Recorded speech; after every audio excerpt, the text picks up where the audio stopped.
Joining us now is Chuck Christian. He is a former University of Michigan tight end and a survivor of the abuse of Dr. Robert Anderson, a former University of Michigan athletics department doctor. Chuck, thank you for being with us today. Thank you for having me. Appreciate having you on. So, Chuck, you were the first former UofM athlete to publicly come out and report the abuse that you suffered from Dr. Robert Anderson. Since well over 200 people and counting have, through the University of Michigan's hotline, reported their own cases of abuse from Dr. Robert Anderson. And it's a tricky spot. I want to be sensitive to this because this is obviously a significant trauma in your life and in the lives of the other victims of Dr. Anderson and other victims of abuse. But I do want to get some insight from you to start off and ask, what did bring you to finally speak up and to have the courage to speak up about what Dr. Anderson had done to you, and presumably at that time, as you're reporting that, if they had done it to you, maybe he had done it to other athletes as well. Well, first, to make one little correction, there are over 2,100 right now. Sorry, yeah, 2,100. I lost a zero in there. It happens.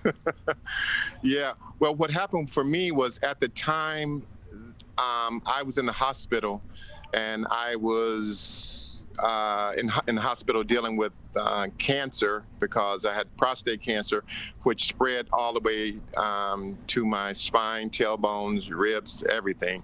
So I had about 12 areas in my body that had cancer. And at the time, the doctors were giving me, when I was first diagnosed, the doctor was giving me just 3 years to live. And this past, when I first spoke out, I had already outlived what they said. So I said, what have I got to lose? And a friend of mine called me up in the hospital, and he said, Chuck, you remember those physicals that Anderson gave us? I said, yeah. He said, well, I just want you to know that it was illegal what he was doing to us. I said, what? He said, yeah, he was raping us, and we didn't even know it. So that's how I found out about it. And then when I spoke with an attorney about it, and he heard my story, he asked me, he said, would you be willing to speak with ESPN? And I said, sure. So I spoke with ESPN, and they said that they wanted to do my story, but they couldn't fly anybody out because of COVID. So I was in the hospital. I was in so much pain. And to be honest, I didn't know if I would be alive in 2 weeks. So I called the writer, and I said, listen, if you don't get this thing done right away, I cannot guarantee you that I'll be here. And I'm not going to say this to my wife, but I'm saying it to you. You better get this thing done ASAP. So he did. We're joined by Chuck Christian. He is a former University of Michigan football tight end and a survivor of the abuse of Dr. Robert Anderson, a former team doctor at the University of Michigan. And of course, as you had corrected me, about over 2,000 people since have reported similar or varying abuse from Dr. Robert Anderson. And as depositions have been had, as more people's stories have been heard, you have said personally that you never did speak to any of your coaches about it, and that from as far as you knew, Bo Schembechler, the head coach, legendary head coach of the University of Michigan football team, from at least from your knowledge, did not know about this abuse. Others on the team who have reported these crimes have said that that they had mentioned it to Bo, or that it may have passed through Bo's desk. Do you still believe that Bo did not know about this, or that there wasn't really any involvement in any sort of cover-up or whatever you want to call it for these crimes committed by Dr. Anderson by the football team's coaches or other team coaches in athletics at the University of Michigan? Well, at first, I did not believe he knew. I had to force myself to believe that Bo would not have let this happen to us.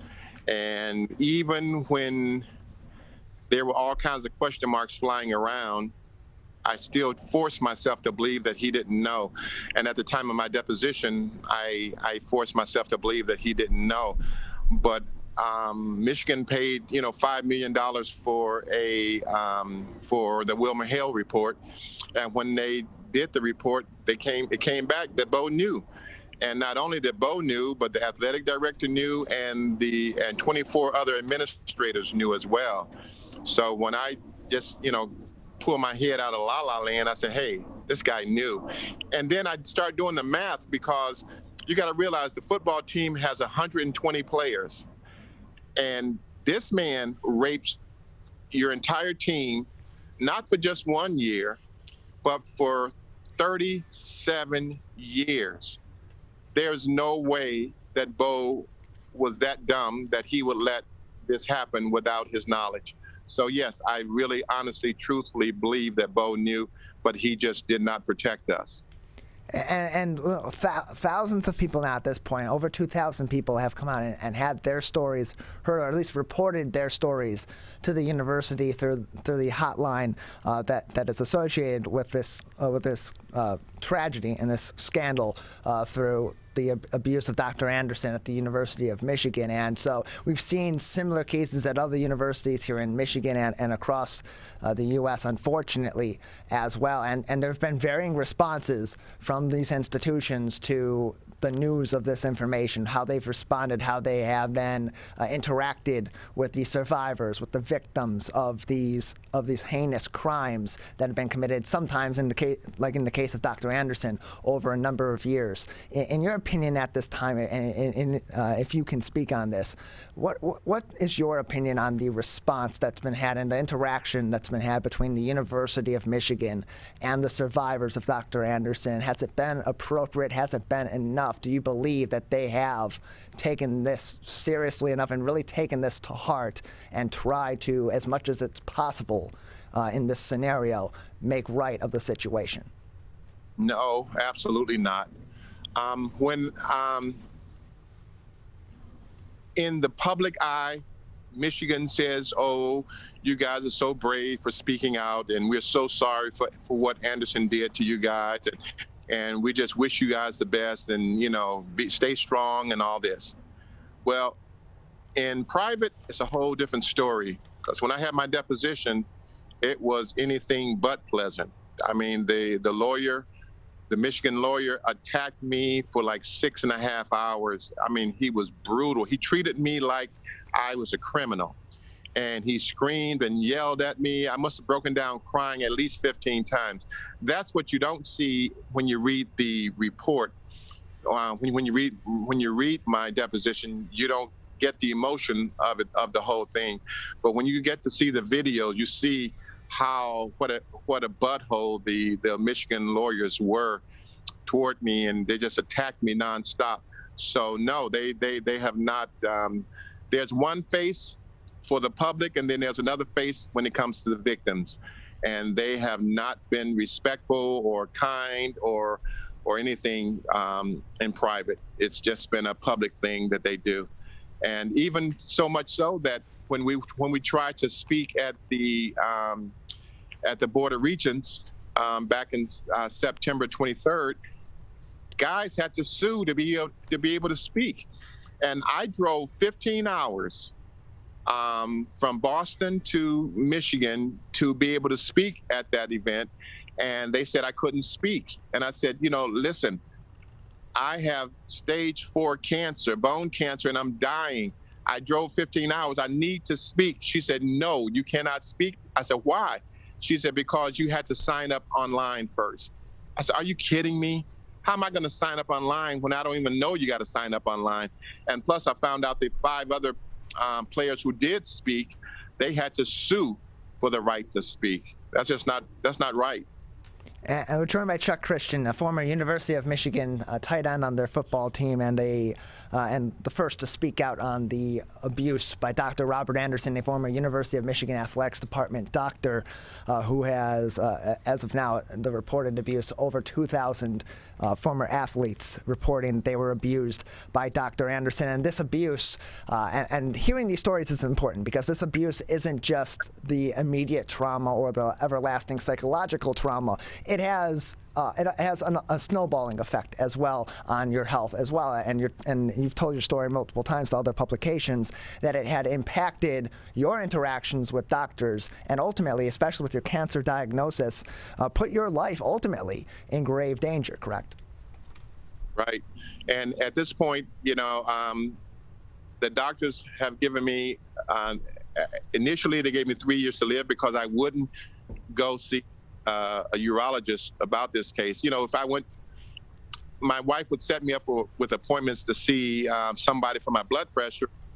Sometimes I go, sometimes I wouldn't. But whenever it came to anything having to do with accessing my behind, I would always say no because of what Anderson had done to me. And that's what was happening with me. I just couldn't go to a doctor that was going to do anything like that to me, and because it was a traumatic experience. Yeah, and it's, if it happened to you, if that scenario happened to you, there's a high chance that it happened to one or many of the other 2,000 and counting, and that's just the ones that have reported this abuse or have come forward with their stories of this abuse. It does not include others that still to this day are too traumatized to even come forth with their story or do not want that story, their story, to be out there, because trauma, this is a trauma, and it affects people in so many different ways. And as you said, the university, in your opinion and in the general opinion of the victims, has not done enough. Actually, your attorney had been quoted in an article saying, quote, "When Michigan has the chance to side with its athletes, they always choose to protect the institution." In this scenario, with the discussions that have been had between the victims and the university, with the depositions, with the opportunities or non-opportunities, as they've been described, to speak with the Board of Regents, what does the university need to do in terms of their communication, in terms of the ways that they are interacting with the victims of these crimes that happened on their watch, that happened on their campus, that happened in their campus buildings with their school employees? What do they need to do to right the ship with the victims of abuse, or at least to open proper lines of communication with the victims of abuse and treat them the way that they deserve to be treated in this situation?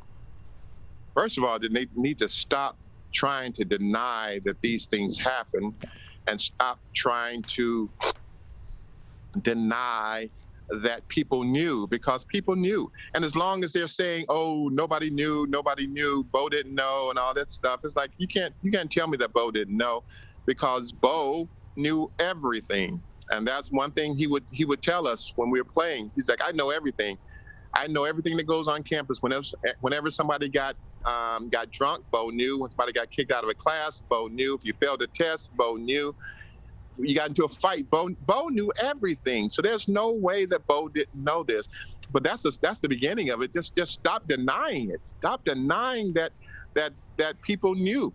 I was at the campsite the other day in front of Schlissel's house, and a med student who's now a doctor, she came up to me. She said, "Chuck, when you were playing football, I was in med school. And we all knew, the students all knew, that you guys were getting raped by Dr. Anderson." I said, "How did you know?"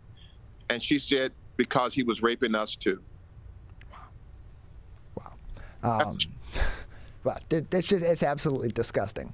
It continues to be more disgusting. We've seen this at other universities in different cases, of course, most notably before the Dr. Anderson case at the University of Michigan is the Larry Nassar case on the campus of Michigan State University. So many parallels between these two, and yet none of these institutions seem to have learned their lesson that when these scandals come forth, they need to do everything that they can for the victims of these crimes, for those that have been traumatized by them.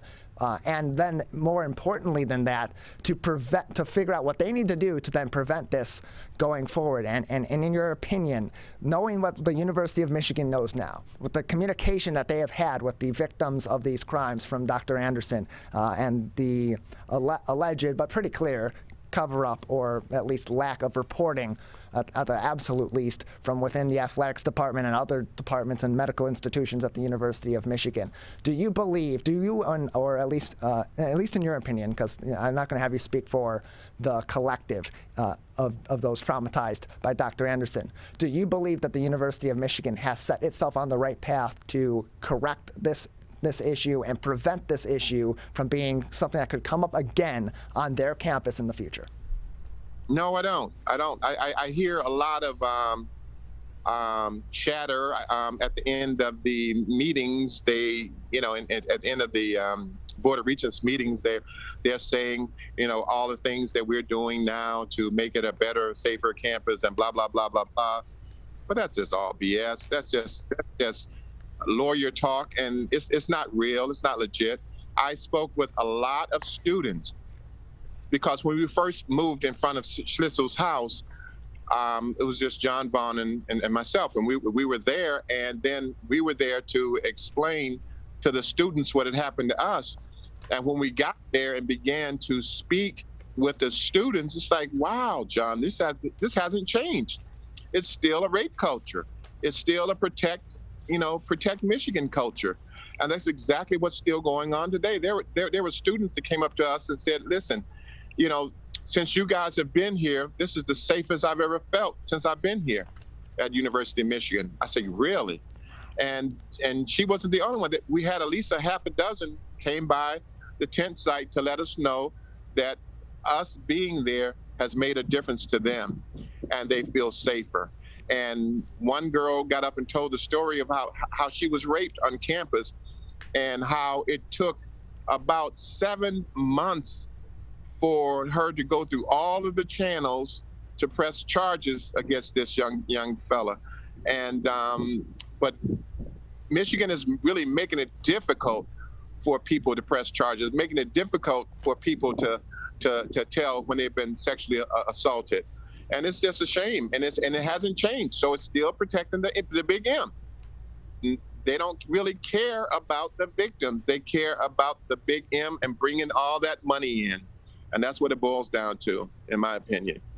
We're joined by Chuck Christian, former University of Michigan football athlete, and the first to report the abuse that he suffered at the hands of Dr. Robert Anderson, former team doctor at the University of Michigan in their athletics department. Chuck, just another couple minutes with you before we'll say goodbye today. I want to give you as much time as you would like. Anything else that you would like to say today that we haven't spoken on, or anything else that you would like to speak on today?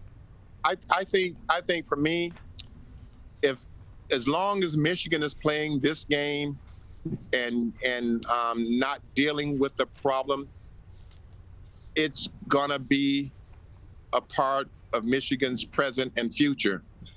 But if they were to just realize, listen, we did this happened, we want to make it right and just get it done, then it becomes a part of Michigan's past. And it seemed like they don't know this. This could have been a part of the past 6-7 months ago, but they chose not to. They chose to just keep dragging it out and sweeping it under the rug, keep dragging it along and sweeping it under the rug, and that's not gonna settle anything. And what's gonna happen is more stuff is gonna come out. Because just think about, I did my deposition over a year ago. So much has come out in that year's time that I didn't know about at the time when I did my deposition. Now it's like, wow, if I were to do a deposition today, it would be a totally different story because I've learned a lot more. So I think that Michigan really should just, do the right thing by the victims, do the right thing and put this, because honestly, the Michigan lawyers they're not looking out for the best interests of Michigan. They didn't go here. They don't care. They're racking up bills every single day and every week in the millions. And why would they rush this thing? So they're just dragging it out as long as they can. And then when they can't drag it out any longer, then they're going to go ahead and settle. But Michigan should see this. They should realize what the lawyers are doing. And that's what's happening. And we just wanted, we just want this to be behind us now because, I'm 62 years old. I was in hospice, this time last year. I was supposed to have been dead. And but I'm still here, and I'm going to keep on fighting because, I'm going to fight until this thing is done. So they really should take care of the former players and do the right thing and stop playing these games. Put this behind you. Michigan should put this behind them, and that's what it should be, a part of the past, and then you can move on. Because I feel like the Michigan football program will never reach the glory that it once had until this thing gets resolved properly. It's going to keep on. Michigan's going to lose at the end of the game because of some play or one call or something like that. But that's going to keep on happening, I feel, until Michigan does the right thing. Chuck, we appreciate it. Thank you for telling us more about your story, for giving us the perspective of those that had been abused by Dr. Anderson, by the victims of these heinous crimes, and for speaking your mind and your heart today. We appreciate it. I make one more statement. You got. Absolutely. I've heard a lot of people say this is just a big money grab. Why wouldn't they say anything back in 30, 40, 50 years ago? Well, actually, we didn't know 30, 40, 50 years ago that we had been raped. We just found out. That's why we waited so long. If we had known then, we would have spoken out then. But we thought it was a legitimate physical that we were going through. This is not a money grab. This is Michigan not doing the right thing and protecting sexual predators. Chuck, we appreciate your time. Thank you for joining us today. Take care now.